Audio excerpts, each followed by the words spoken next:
Hey everyone, it's Invisible Walls, episode 120. Shane Satterfield is out, but to make up for it, we're having 1 million people on the show today. And I'm not going to even introduce anyone now because that would be silly, because there's so many people.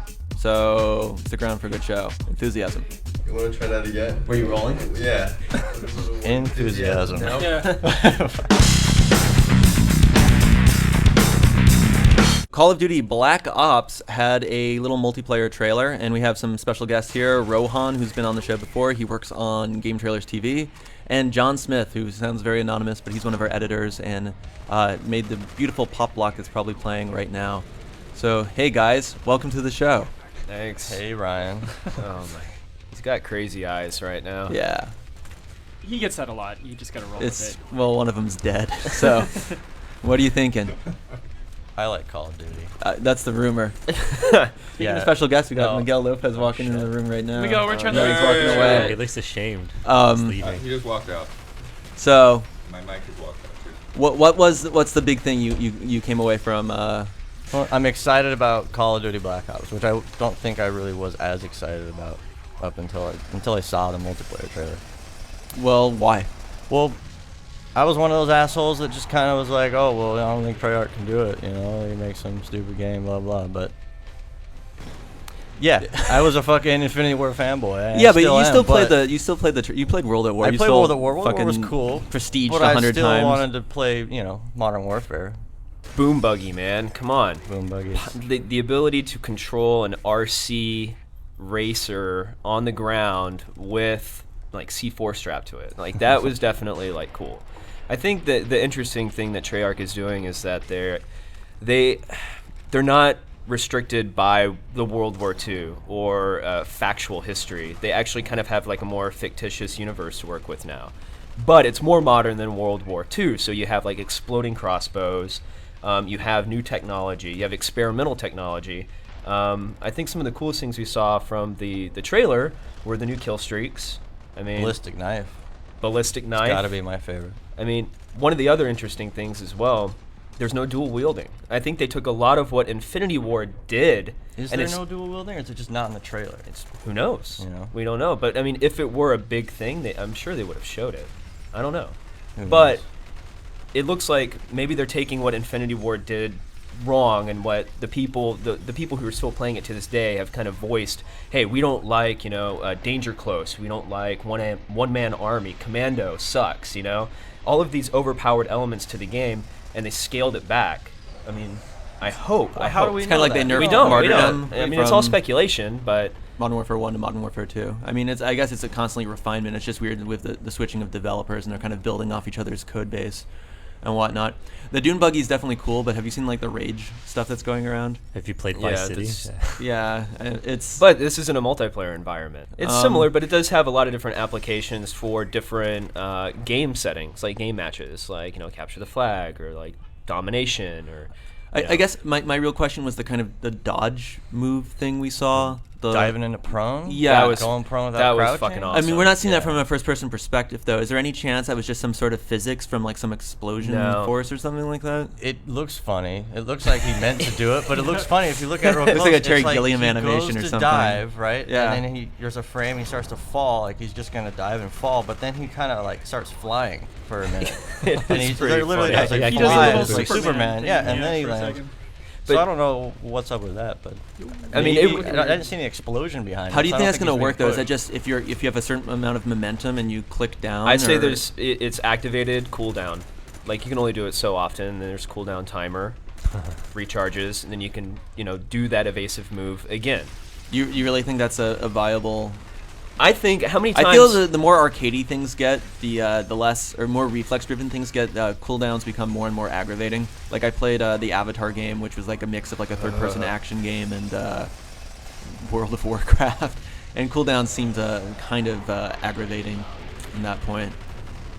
Yeah, that's what I don't Halo's see why doing there'd be a right cooldown, because it's just your crouch move, really. It's, you're just crouching prone. People do that all fucking day, just Well, you up could, and down, like, up and down. It's like If there's no cooldown, you could dolphin across the map like Just Oh, Cause 2. dolphin. Like Just Cause 2. shooting your I was just shotgun saying- and flying. Do the But that's why I'm worm. saying. I mean, you have to restrict it somehow. I mean, Yeah, you I can't just wonder sprint. how You it's can't gonna be sprint mapped onto the forever. controller. Maybe so- maybe it's a perk. We don't even know. Yeah, That it could could be. possibly You go be it. crouch, you go prone, but Yeah. then how are you gonna dive? Like, how are they gonna map that? I don't understand that. That's the one thing I'm Controls. confused about. Yeah, You got to be running, sprinting, and then click in, or who knows? Yeah. like if you're sprinting and then hit B, or you. But sometimes you like to be sprinting and then hit B to duck to shoot. So like, I don't know how the hell that's gonna work. No, World at War, Treyarch's Curious last about one it. had tanks. Yeah. I mean, are we seeing any sort of vehicle I hope not. things? God, I hope Nothing in not. the 'Cause trailer. That's what I I like think to that hear. fucking ruined World at War. You know, like vehicle perks. Like, who cares? I mean, the tanks were.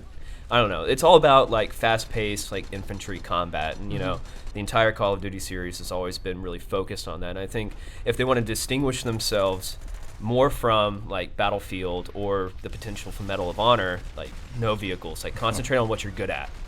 The only vehicles they have is that buggy that we saw, and then like the ability to control that missile, that horizontal missile. What's it Those are more called like again? gadgets. That's the though. toe. Yeah, That is pretty awesome. I'd rather have those things, It's like a those perks horizontal than predator vehicles missile. myself. I Yeah. would as well. Those look awesome. Yeah. This is where I'm gonna put in Shane saying, "All right, let's go around the horn." You just gonna cut them in like that? Yeah, totally. Wow. So I mean, so what are you guys thinking about the trailer in general? I think it was pretty cool. They showed some cool stuff. The camera, the ballistic knife, the new shit that they put in there, the boom buggy, all that is. That's what, like I was trying to say before. That's what got me excited because I thought, well, if they just reskin it, and it's just gonna be another Call of Duty. But they did do some cool new shit. It did everything that a trailer is supposed to do. Like, this is the first word on any multiplayer functionality for this game. Like, it's the first that anybody's ever seen of it. Great trailer. At the end, they give the tease to the recording, being able to record your matches. Well, what do you Like, feel yeah. about that? I mean, you're a video editor, That's John. What do you think about awesome. that? I wanted that in I thought we were gonna get that in Modern Warfare 2. I saw Halo 3 had it. I was like, okay, well, I really wish Call of Duty 4 had this, but they didn't, and it didn't come out in Modern Warfare 2. But then I had heard something. I don't know. I had heard a rumor that Xbox was gonna have like a recording feature built into the Well, dashboard or the PS3 just got some editing stuff put in with the new firmware. And I thought maybe that's why they didn't put it in the game, is that they thought, oh, well, this is going to be a feature that you could just do, you know, on your Xbox. You don't really put it in there. But I think what's cool about this one is that you can upload clips. And then Treyarch had their website when World at War was out, which was awesome with stat tracking and the iPhone thing. So you could check your stats and, like, watch your games and be like, oh, here's this game I played last night, and here's my kill-death ratio and all this shit. Modern Warfare 2 didn't have that. So with the upload the clip is cool. It's like, oh, now you can like record stuff instead of having to buy whatever people buy, that Dazzle HD or whatever. You can just do it, put it on your account, and it's all linked together. John, here's my Pactor like prediction. Here. Pactor. Like, I'm gonna Oh, say shit. that. This is how, and if you look at Halo 3, Halo has this kind of functionality, but they charge $5 for premium. They do on that. charge for that? $5 for premium usage of it. What's the difference between premium and just? I think you get you're- like 5 minutes you versus get, you like get 100 addition, minutes you or get something additional like that. space, and yeah, you're able to you get able to upload in HD. I think like there's additional incentive for the purchase, but this is a way that Activision could potentially, and they've gone on record saying, like the people at Treyarch have gone on record saying, we're not charging subscription for this. But the rumors Activision are will. false. But this is the potential for them to charge something for this multiplayer. You think they're gonna do that? I Though, that don't- subscription thing with the whole No. multiplayer? I think it'll be available, but if you want to squeeze more out of it, like if you want additional features, if you want more from it, then hey, $5, you get all this extra space. You can upload in HD. You can share, from computer to computer. Who knows? But isn't it being said though that there might be subscription to play Black Ops online? Well, There's been outright it's denial. it's been debunked. yeah, so that's not true. It's not true. Like Treyarch has come out and that's said, good. All right. not gonna happen. I don't agree with that at all. The ever exciting panel of guests now includes Mike Damiani. Hello. And I don't know if you heard these guys last time, but we did have Daniel Bloodworth, Brooks Huber, and Justin Spear. Hey, what's up? Justin Spear.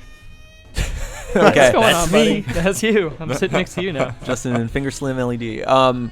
Now we are going to be talking about Mafia 2, and some people have played the little demo that's been released, and I know Damiani here has spent some time with the preview build, which He got to play more. was not actually the full game, right? It was actually It a real was- preview build. It was like Yeah, tailor-made. they only for- had a few chapters available for us, and it kind of skipped around. So But it was a good slice of what to A expect. slice. How far Yeah. into the story did you get? You think? Pretty. Maybe even a few Good slices. chunk? It goes pretty far. It goes through a decade. Really? Preview build. Yeah, it does. And So- is it like Assassin's Creed where that decade does not make any difference to your character? Well, I mean, Makes a difference to he the- shows visual like Yeah. signs of aging. Like his face is more rugged. Okay. His hair isn't exactly gray, but you can tell he's been through a lot in that 10 years. I just remember Ezio did not seem at all like 40 years Yeah, older. he really didn't. But Vito actually spent some time in jail during that 10 years. So that's how they did a little the time Lifting advance. weights. So what's the whole story about? Stabbing Just give us. people. I'm after the demo. I'm just getting little bits and pieces. But what can you? Okay, so yeah, Paint you us a play little as, bit. you play as Vito. He's a main character. He's a World War II vet. He's sent back home because he got an injury in the war, and he's actually supposed to report back to duty as soon as he's treated. But one of his friends and associates gets him out, and he's like, "Come, you can come work for me." And basically, he finds out right after he left for the war, his dad accrued a big debt from a loan shark. And the loan sharks come to collect on his family, and Vito needs to pull in some money quickly. And so he turns to his old friend Joe, and Joe is involved in some dubious activities. Says, "Hey, come help me out. You'll make some money, and we'll take care of this problem." And so that is how you're brought into the world of organized crime. Sounds like you kind of like the story, Mike. Yeah, it's Did got they hit a little close to You're home? feeling it.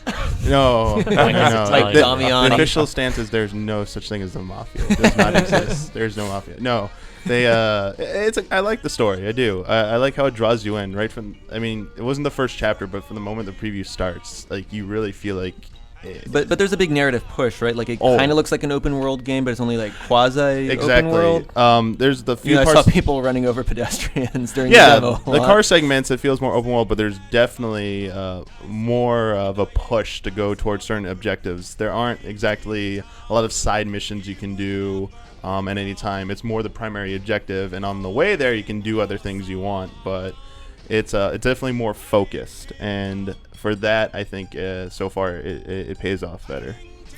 So, do you think the demo that's been released is like a good slice of the slice you've seen, or It's okay. So like a for today. sliver. The demo is actually one of the chapters that's in the preview build, and it is a good slice of the gunfights that you get to experience, but it doesn't exactly hit on all the other cool parts in the game that you get to see in the preview build. Yeah, I mean, I'm sure you've got some more cop chase stuff happening in there, and the whole how you evade the cops. Well, Yeah, they said they toned the cops down from the first game where they were super on your ass for anything, but I felt like they were still like pretty harsh for like traffic violations. yeah, Yeah. they are I like persistent on bumped up that. against a guy, Fender and I bender? got out, and the cop's like, "Die, motherfucker!" I gave him like $5, $10. or Cops something. cops I was just like, don't have handcuffs in do video it. games. I'm convinced that they just don't exist. I think they did a narc, but then you could also like shoot up heroin as a cop. So it was a bad Do you mean game. the Narc remake? The or Narc remake. Oh, Yeah. not OG narc? No, I definitely can echo that sentiment. Like the tiniest fender bender sets them off, and then like you run a red light and crash into something, and they just kind of ignore you. I think because later on in the game, maybe because you're a made man, the cops kind of know who you are, and they're not going to screw around with you. Yeah, they But, did. I uh, think they mentioned that. Yeah. Yeah. So Did you get some hands on it when you were at the event, Justin? Yeah, I played it at the event. I Did- actually played a good bit of it. we- Like we Does it pretty much feel all like played Does it it feel then. like Mafia 1? I didn't play. I barely played Mafia 1, but most of the cars do handle a little better, which I guess is what the big thing in Mafia 1 is. Like the cars totally just are terrible. They're not fun to drive. But there are No a power few- steering back then, right? There's some fun to drive cars. They have a limiter thing in Mafia 2, so you Yeah. can kind of cap your speed at like a safe to navigate speed, which is actually kind of because I mean the analog button you can decide how fast you're going, but you can't really like hold it on 50 miles an hour unless you have superhuman precision. So it's kind of neat, helps your RP driving around at Yeah. a constant speed. Game is definitely good for RPing. It has some good Can moments. somebody explain that for our listeners? Because I don't think I even Oh, totally so- get it. or role playing, obviously. RP is when you be role playing. Yeah, that's You're kind of taking become the game seriously. what you do. And if you're RP walking, you're like walking when your character has. You could get there faster, but you're walking because that's what your character would do. Yeah. Like when you Oh, good so for you. when I'm You're always elevating your constantly RP. jumping wherever I Yeah, go. That's totally breaking. Yeah, I Like guess every I'm not time very I good went RP. to Well, the- if you do the it at wardrobe. work, then Actually, that probably is pretty close to me. No, but yeah, every time I went to the wardrobe to get out the clothes, I'd always get the trench coat and the hat because the leather jacket wasn't doing it for me. But what about the stats? The stats, I don't think those. Oh, did you Thank try to God. turn on faucets and stuff like that? Yeah, I went around It's and messed weird. around. You can like turn on all your appliances. So there's, and like, then some leave the house. minutia Yeah, going but on? nothing will flood over. But you can like flush the toilet. Wait, is but this you just can't like your really- house? Or, this is it's- still one of those games where you, like most of the buildings you can't go into, Yeah, right? yeah. You can go in a few buildings, but Mhm. usually just it's pretty much mission driven. You know where you can go and what you can go in. But After completing missions, is it kind of thing like in Assassin's Creed 2 where you could build up your town or build up your house? Your or empire. There wasn't anything about that in the Real preview estate, build, anything so like I'm that? not exactly sure if they have any of that in there. Godfather you can, 2 up- had you can that. upgrade your car. Yeah, I think that's but about the Did extent. people Yeah. really care about Godfather 2 after it came out? I don't No. remember It was anyone pretty talking about it. decent. It was Yeah, fine. I think it just kind of faded away. That was the one with Havana and everything, It's right? gotta have to have an element like that because GTA 4 does it. I mean, don't like a think lot it of does. similar games. I don't know. I mean, You can buy there's clothes and fix your car. I yeah, think. you can That's buy it? clothes, you can fix your car, and then It's you can go to story-driven. you can go to a local bar in the 50s and you can go get drunk, and it actually affects you. So you're like Oh, walking around. drunk I do like the physics. music though. And It's they, as they good have as all the Red Dead traditional drink. like Oh yeah, dad they've got the tunes. Andrew Red sisters Dead in there. They've Drinkers. got a ton of people. Yeah, that soundtrack is. I know it's accurate, but definitely- I find it hard to listen to. I just can't get any enjoyment out of it. I don't know. It just makes me think of my dad. I mean, obviously, you know, you look at like these sort of games and they're always biting on like other like cinematic experiences, and there's this big history of like mafia movies and Yes. literature. Is there some stuff that's like blatantly ripped from The Godfather or Goodfellas or anything I kind like of that? felt like most of the characters reminded me of specific other characters from like Goodfellas or Godfather. I'm like, oh, this is clearly this guy. Yeah, there's one character in there who's definitely a Robert De Niro ripoff. He's got like the face mole and everything. The face looks Yeah, just a lot like just him. the visuals. Yeah, and the voice. It kind of evokes it. It's not like the characters will behave exactly the same, but they're definitely drawing in that imagery and whatever, and But it's not like carbon copy. if you watch a lot of mafia movies, you'll be like, you'll really feel like They have That's some where of they've the taken they it have from. some of the imagery, but so far I haven't seen anything that's like a blatant ripoff or even like paying homage to anything. It's That's just cool. it's just borrowing elements, so it's retained its Or own it's, style. I mean, it's all based on the mafia. So it's like there's gonna be There is similarities. no mafia. well, yeah. I think it's informed by the Hollywood mafia. It's that kind of feel. You're in that kind of movie mafia world.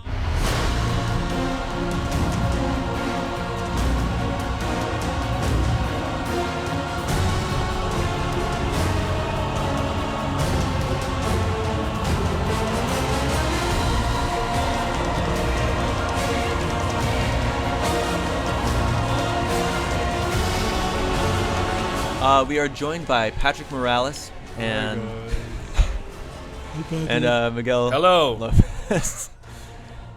We're gonna have a little. This is a big group right now. We're gonna have a little discussion on where we think RPGs are, where they're heading, where they've gone, and what's going on. What are you talking about? I'm gonna just kick this off by saying I feel like JRPGs have kind of gone down the toilet. This is like an on the hook, but you're on the hook. Yeah, this is my submitted question. I think Western RPGs will finally catch up once they start including more art books, and JRPGs likewise including more cloth maps. I mean, okay. Lunar had a cloth map though, so Cloth pretty map. good package. Damiani, you play a lot of JRPGs. Yeah.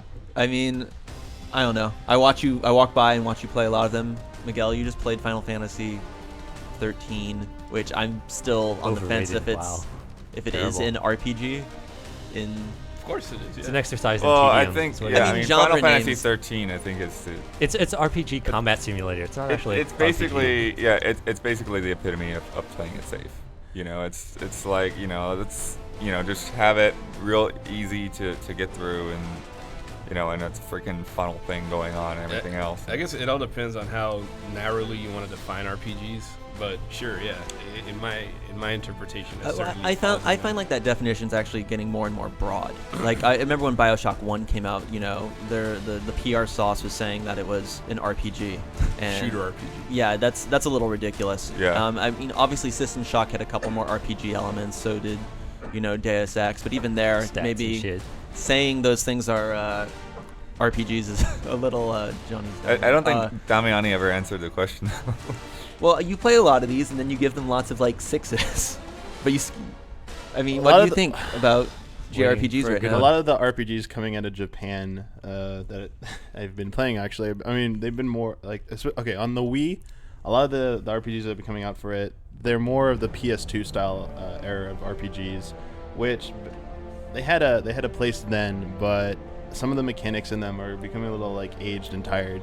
Or like Ri- Arcrise, that's pretty much a ripoff, right? Yeah, Well, I Arcrise- heard a lot of fans of the genre actually liked Arcrise a lot. I mean, Well, it's catering you- to a very those specific guys. taste. You can But be Damiani is a fan you can be of a the fan genre. of anything, but I mean, I think he liked it. I can realize that there's some problems with games that I've been a fan of that I might like them, but it doesn't make them good games. For one, I mean, a lot of the RPGs that still have like random encounters are just the like worst thing that they can still have in an RPG. It's like something that needs to be stricken from all RPGs. Yeah, no, it's funny you say that. I know, Daniel, you played Dragon Quest IX. Yeah. I just think I hit 70 hours in it, and it's a very, very traditional game. I mean, for a JRPG. Yeah. But some of the little tweaks they did, like, you can see the enemies on screen. Yeah, they'll run away from you Right. if you're level up and all that. And just the fact that you can actually customize your characters beyond like a couple gear choices and stuff with the job system. It really does actually let you fine tune your dudes a little bit. Yeah, I think, I mean, I'm probably one of the few fans, of turn-based RPGs still. I still love having that experience, and I think part of it is it's just kind of, it's like, even though there is a lot of depth and stuff in there, there's not kind of the intense pressure to make decisions and everything, and so it's sort of something that you can do while you're doing other things. It's like I don't have any problem taking a Dragon Quest game to the laundromat or playing it while I'm watching TV or something like that, and just like, somebody sent me a message on Facebook, and I don't have to You don't have to stop break, you playing don't have to because break your nothing's enemies going to before you happen. can do any damage to them. Yeah, like nothing's going to happen because there's not any kind of active time system there or anything. It's just, it's like when I make my choice, I make my choice. If I want to leave it sitting there for 5 hours, I can come back and just keep playing. Anyone see those Fallout ads for Fallout New Vegas in The Japan? Japan ones, yeah. Yeah, where it's like distraught-looking Japanese kids like holding banners. They're rebelling against Yeah. genre conventions. No. Basically, talking shit about Final Fantasy 13 and stuff like that. But I mean, there are a lot of stale JRPGs, but there's also stuff. I mean, I didn't see how much you thought of Xenoblade or End of Eternity. I mean, they're both trying to do different things, right? Yeah, Resonance of Fate was a good example of an RPG because it took if you played Valkyria Chronicles, it like took that and took it one step further, in my opinion. It still has random encounters, which whatever. But the battle system, I like RPGs that have a really complex, intricate battle system that makes you think. I can appreciate turn-based, and I still like turn-based battles, but it can't be something so simple that I hit like auto battle and it just plays it for me. I like some depth to it, and if it is going to make me hit auto battle, at least I should be able to be making some decisions before then to set up like my strategy element, so that I feel that I'm actually doing something in the game, and the game's not just playing itself for the sake Right. of completing it for me because it thinks I'm too I'm a newcomer to the series, or I'm not skilled enough to like, get through it. That's not a problem with turn-based combat, though. It's just a Yeah. problem with turn-based combat that's done kind of poorly. Yeah, I that don't was- even think random encounters are inherently bad. I mean, Excessive random some encounters. people, yeah, excessive random encounters. guys are But I mean, Arcadia. some games like Etrian Odyssey, I think, Usually, random the, encounters. usually they the work fine games for that do it in a way that annoy you usually have more things that are going against them to begin with. Usually, it's not a very good game if they resort to that to Well- pad out the length or. fight, heal. Again, not to keep picking on Final Fantasy 13, but at some points, like, wasn't there like there's the switching the jobs kind of on the fly? Wasn't there like it becomes more like this is something Justin says sometimes it becomes like a combat puzzle more than there's not really a multitude ways I to felt solve that things. way sometimes. And it's that- more like it's like when you're playing like Advance Wars, and if you want that S, you can win a multitude of ways, but if you get that S rank, it's basically like solving a very exacting puzzle. Right. I think what I'll say to that is I'm hoping that because when you do one fight in that game, you aren't really eager to go back and do it again. Once I found one way to beat it, I just left it at that.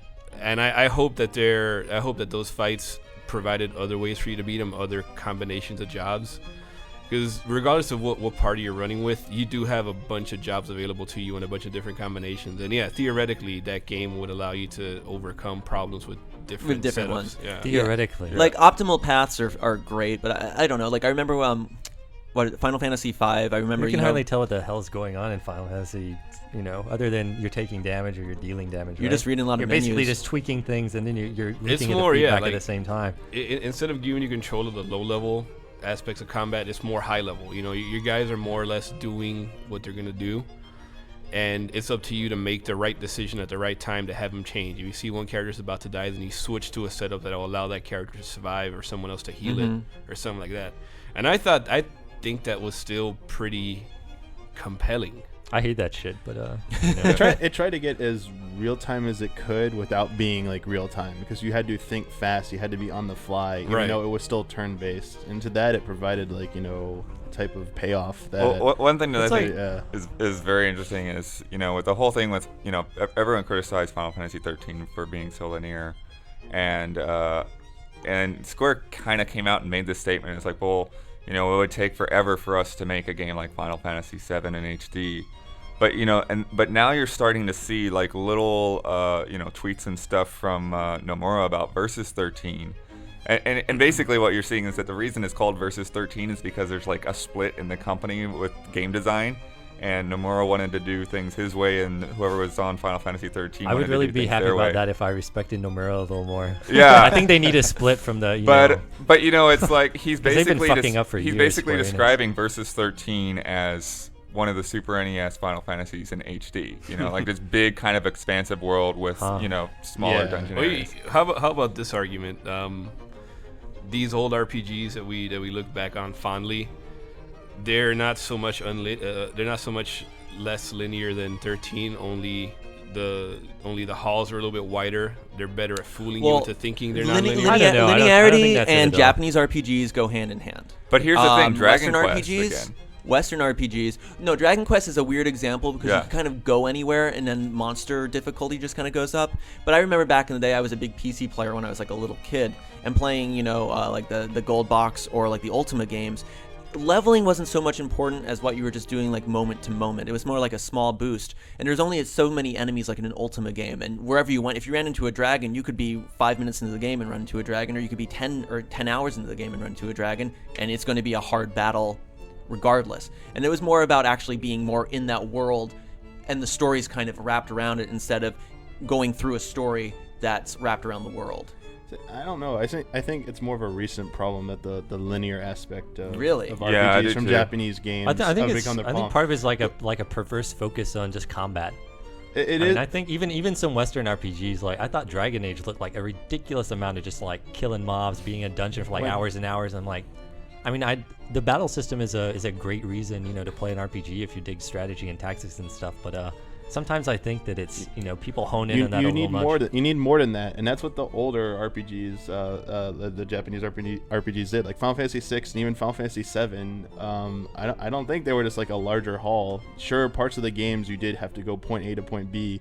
There's always a part like a few hours early in the game where you got to the overworld, and then you could keep doing the story objectives, or you could go explore over here. Oh shoot, a whole You new can side find- yeah, quest. you can find There was some so cool much shit. other stuff to do in the game besides just beat the game. That's Right. true, but Yeah. still, compared to like the Western tradition where it really was like go anywhere. Right. And what's funny And is that's Japan's always- obsessed with like wizardry and like Black Onyx back in the day, which were super Western games. Right, but that was just like a starting point from which all this other stuff branched from.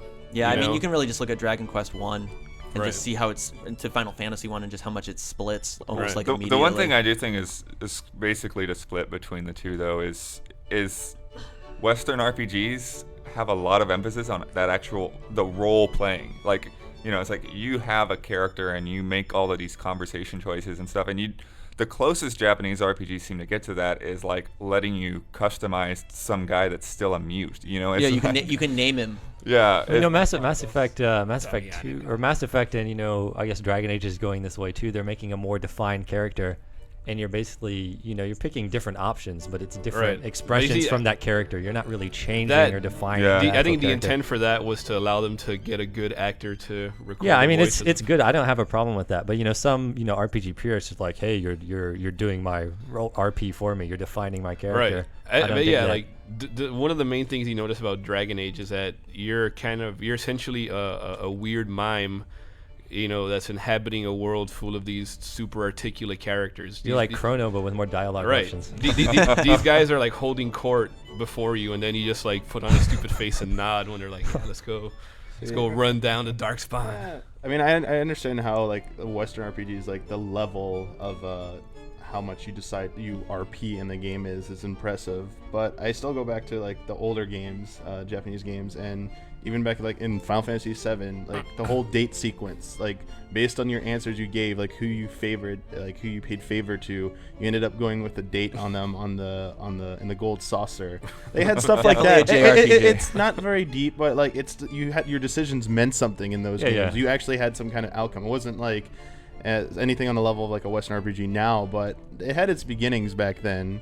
And you mentioned like Chrono Trigger. I know we were talking about like going back, being able to do what you want in the game. Like I still think Chrono Trigger is just amazing for the fact that you can go and almost do what you want. You can try and go beat Lavos really early in the game and get fucked up and you die, and that's like the ending. Like Chrono failed, you died. That's like your ending for the game. But then you just reload your save.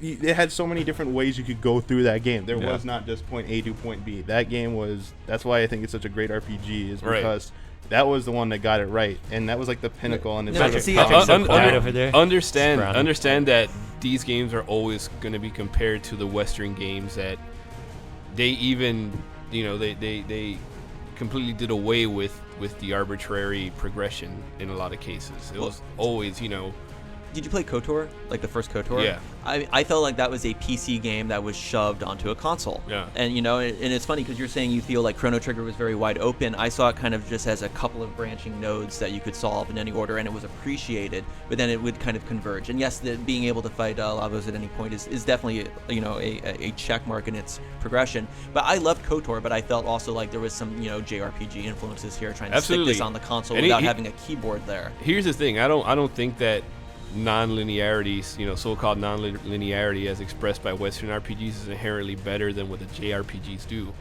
There are good examples and bad examples of each. I think it all ultimately comes down to the experience and whether or not the format serves that.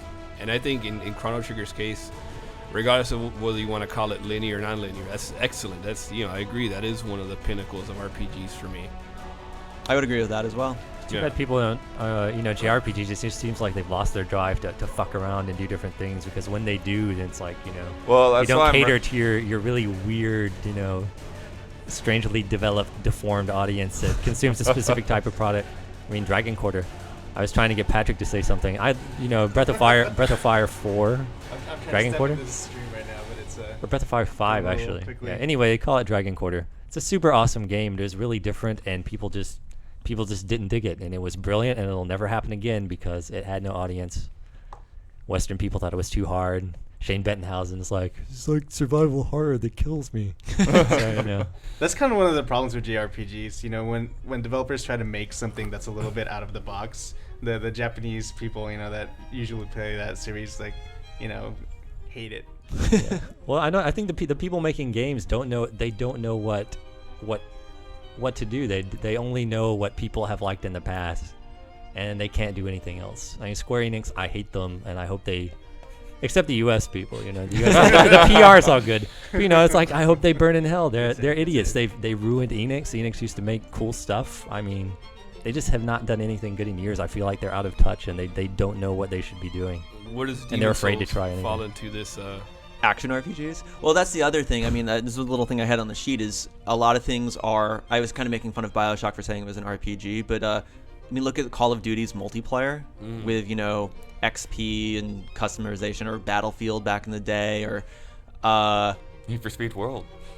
Yeah, let's not talk about that. That's like sprinkling MSG and stuff, adding like EXP well, systems. Yeah. I mean, it's totally it's like the same like artificial. Tastes good. Yeah, I don't know. I think it's trying not good But for I you. think Mass Effect 2 is an interesting example because it kind of doesn't feel like an RPG in a lot of ways, like in the mechanics, and it's kind of wrapped in an RPG shell. And BioWare is known as an RPG company, but I loved it. I think it's probably my favorite game this year, easily. But it's just different. I don't know. I liked it a lot, and I'm a little apprehensive about Dragon Age 2. Now it sounds like they're going to nerf the PC stuff as well. Have you seen that? Yeah. But Yeah. I don't know. I'm interested with what BioWare's doing. I think, I mean, it's less useful to think of these games in terms of how they fit these ideas we have about. Well, you know- genres are getting kind of stupid. Right. But I don't know. I mean, if you think of a fantasy game that is structured like Mass Effect 2, that kind of draws boundaries in the same ways that Mass Effect 2 does, I definitely think that could work. That could be cool. Also, hey Patrick, Yes, strategy RPGs. You play a lot of those. I play a few. Yeah, Are those RPGs? why wouldn't they be? I don't know. Are they? I don't know. Well, as much as Final Fantasy 13 is an RPG. Didn't you wash your hands of that association a few seconds ago? Yeah. Is this an R- is that an R- He's like, but you Except for know, I have my little no caveat. one You know, bugged you. I am human. I'm definitely looking forward to Sakaguchi's new game, The Last Story, and I don't think I can recount all the details of the mechanics from memory, but I mean, it seems like they're doing some very different things with that as far as like getting the enemy's attention and focus, and so that way, because your spellcasters are going to take longer to cast their spells, so you're trying to distract the enemy from interrupting that. Or the whole thing the other thing you did mention about Last Story was the whole thing how you could scout out enemy forces ahead of time. Yeah. And find out who their healer was and try and take them out like with stealth. Yeah, sniping and yeah, stuff. Yeah. so that they don't have a healer, so they're at a disadvantage. Stuff like that, is more unique. And then going back, I know earlier you asked about like Xenoblade, but that's another game that it feels a little bit like Final Fantasy 12 at first, the combat system. But it's definitely like this giant, vast world where you can go anywhere. You get out of the town, you can go anywhere in that game. And you can just sit around and fight. You can do side quests and stuff. You can swim. Yeah, you can swim. Oh, wow. Yeah, you can That's jump off amazing. a cliff into water. I was like, Swimming in a I video would game, actually be amazing. pretty psyched about Xenoblade, other than it looks like a standard, JRPG with the character designs and the world. It doesn't look too interesting to me, but I don't know, but they could be doing some the cool world's stuff. like on a giant like statue thing. That's kind of a little. Yeah, that's Well, a you know, backwards extraordinary two there. gods. That's kind of gimmick level. I just mean just overall, looking at it. But it could be cool. Can I ask a vague question for anyone who wants to answer? Is why do you play RPGs?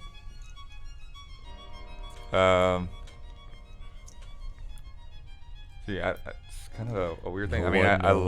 love them. I love the. Well, we always argue about the story. stories. Sometimes they're kind of gimpy, but you kind of like it. Well, you just want to level. it gives you. It's good context, and you can get attached to your characters. You feel like you have a reason to do stuff, and you can enjoy the mechanics of. It gives you an excuse to kill a lot of stuff too. It's kind of like yeah. it's kind of like I think buffet style. Yeah, along those lines, for me, it's that investment. It's a special kind of genre where you can put hours and hours into it and feel like you're making progress on one thing, rather than just having throwaway games now and then, like in a shooter. Speaking specifically towards MMOs, that's an RPG. Just the fact that you're cultivating this character from start to finish, and seeing it progress is, I don't know. For me, it's a cool thing. It keeps me interested in the game, keeps me engaged in that world and the activities that you take part in. I guess for me, it's all those reasons that these guys mentioned. But I would say I don't go out of my way to play RPGs. But whenever something excellent comes around, yeah, I do want to play it for basically for the reasons you guys said. I want to see what people are doing with those very ideas in hopefully cool and interesting new ways. Yeah, I think for me, it's just getting, it's having that kind of expansive, well thought out world, and just really getting immersed in that on every level. Plus, you can't forget the first two letters, RP. Play it for the RP. I completely disagree. That wraps up this episode. Thanks for sticking with us, even though there's no Shane to guide you through the audio pipes. What are you talking about? Just wanted to mention Gamescom's coming up. A lot of these dudes are heading out to Germany to get awesome video and post it, so stay tuned for our non-stop, ever-exciting Gamescom coverage. That's a third ever exciting this episode, I think. Yeah, you can just feel the excitement, the magic. Perpetually. Yeah. Well, thanks guys for listening. Shane will be back pretty soon, so just hold on there. Toodles.